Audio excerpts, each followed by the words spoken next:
સો welcome friends. ઇકોનોમિક્સના બે paper આપણે complete કર્યા. હવે આપણે એસપીસીસીનો પેપર 1 ગાલાની અંદર જે આપેલું છે એનો સેક્શન સી અત્યારે સોલ્વ કરવાનો છે.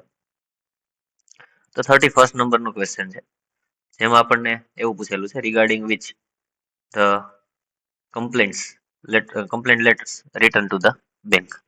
તો કઈ કમ્પ્લેન જ્યારે કરવાની હોય ત્યારે બેંકને લેટર લખવાનો હોય છે. તો એ મેં કોમનલી એક કમ્પ્લેન લખી દીધું છે. તો સૌથી પહેલું છે wrongful dishonour of the cheque by bank. Second છે rude behaviour of bank employee. અને થર્ડ વન છે ડિલે ઇન ચેક કલેક્શન. તો આ ત્રણ કમ્પ્લેન જ્યારે કસ્ટમર તરફથી બેંકને રહેતી હોય ત્યારે બેંકના લેટર છે એ લખવાનો હોય છે.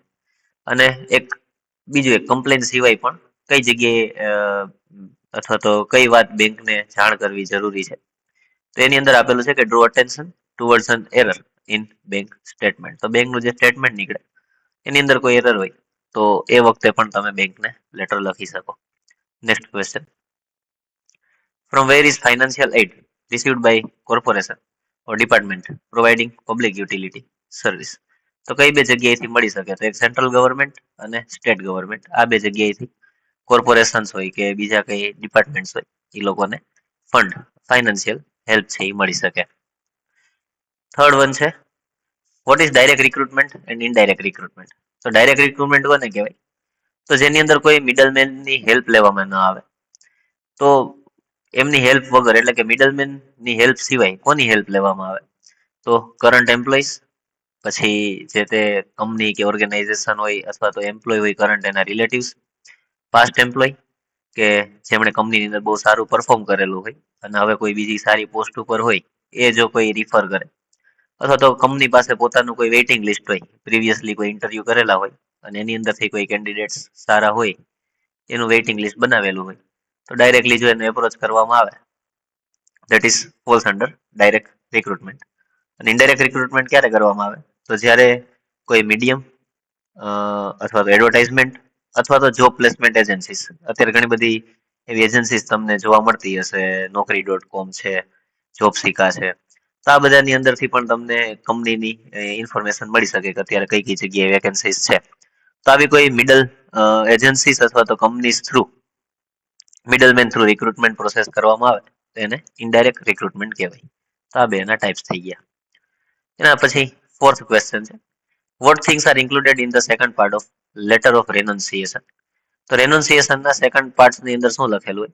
તો the person in whose favour shares are renounced fills up necessary detail and requests the company to allot the shares in special periods and signs it.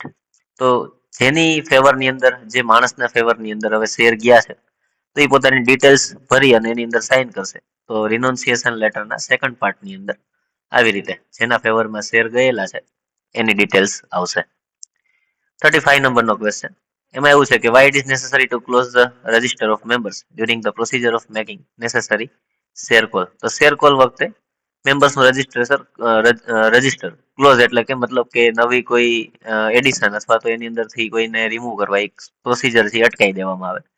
તો આવું શું કામ કરવામાં આવે? તો અત્યારે for the preparation of list of member, sending notice of call to share holders. અને third one છે નોટિસ ઓફ ક્લોઝર. હા, આજે નોટિસ જે મોકલવાની હોય શેર હોલ્ડરને એ 7 દિવસ પહેલા ન્યૂઝપેપરની અંદર પબ્લિશ કરી અને મોકલવી પડતી. તો આવી રીતે આ બધા રીઝન છે એના કારણે જે મેમ્બર્સનું રજિસ્ટર છે એ બંધ કરવું પડે છે, ક્લોઝ રાખવું પડે છે. 36 નંબરનો ક્વેશ્ચન છે એક્સપ્લેન પાર્ટલી કન્વર્ટેબલ ડિબેન્ચર. તો હવે ડિબેન્ચર છે એની અંદર એના બે ટાઈપ, એટલે જે પાર્ટલી કન્વર્ટેબલ ડિબેન્ચર છે તો એને પાર્ટલી શું કામ કહેવામાં આવે છે? તો પાર્ટલી કન્વર્ટેબલ ડિબેન્ચર છે ને એની અંદર બે ભાગ હશે.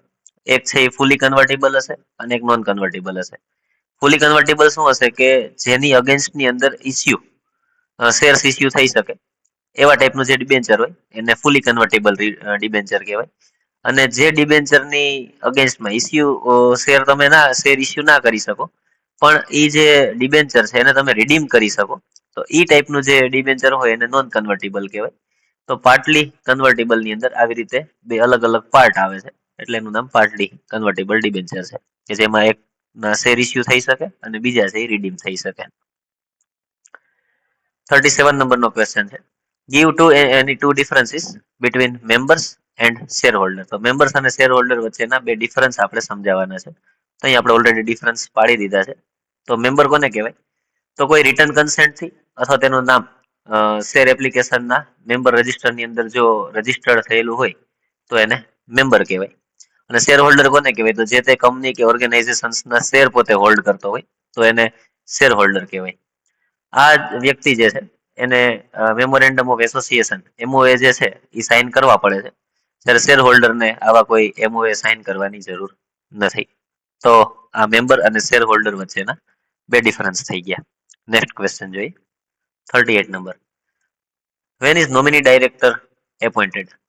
તો આર્ટિકલ ઓફ એસોસિએશન પ્રમાણે નોમિની ડાયરેક્ટર છે એ એપોઇન્ટ કરવો પડે, અને એપોઇન્ટ કોણ કરશે? તો એને બોર્ડ ઓફ ડાયરેક્ટર્સ, શોર્ટમાં લખેલું છે બીઓડી.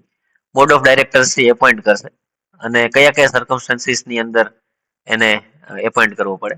તો એ nominated by any institution in pursuance of any agreement.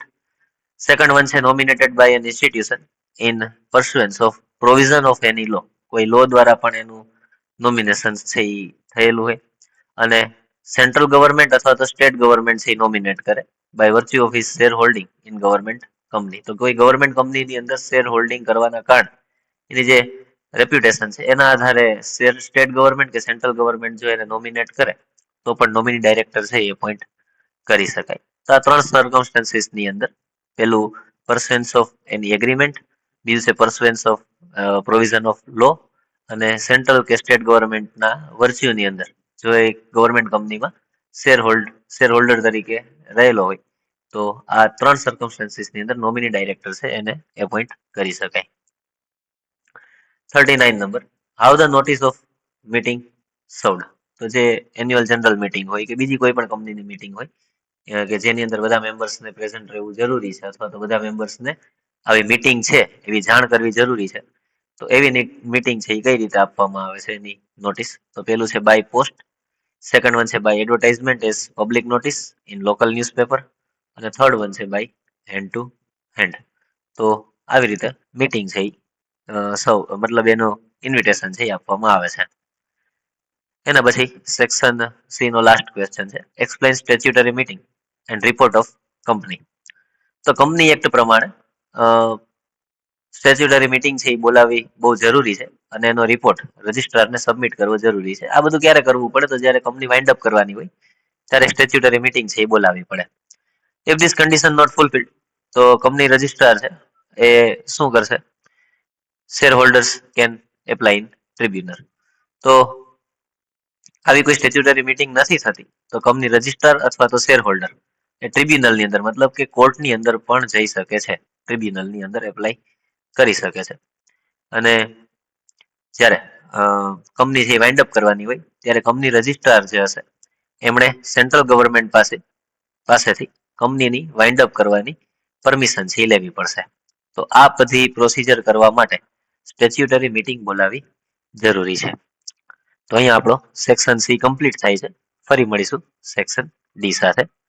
આ ચેનલ તમને હેલ્પફુલ લાગતી હોય, કન્ટેન્ટ જો સમજમાં આવતું હોય તો મેક્સિમમ તમારા મિત્રો સુધી આને શેર કરજો આ વિડીયોને, અને ચેનલને સબસ્ક્રાઇબ પણ કરજો, અને આવી રીતે સપોર્ટ કરતા રહેજો જેથી કરીને આગળ પણ આવા સારા વિડીયો બનાવવાનું અમને મોટિવેશન મળતું રહે. Thank you.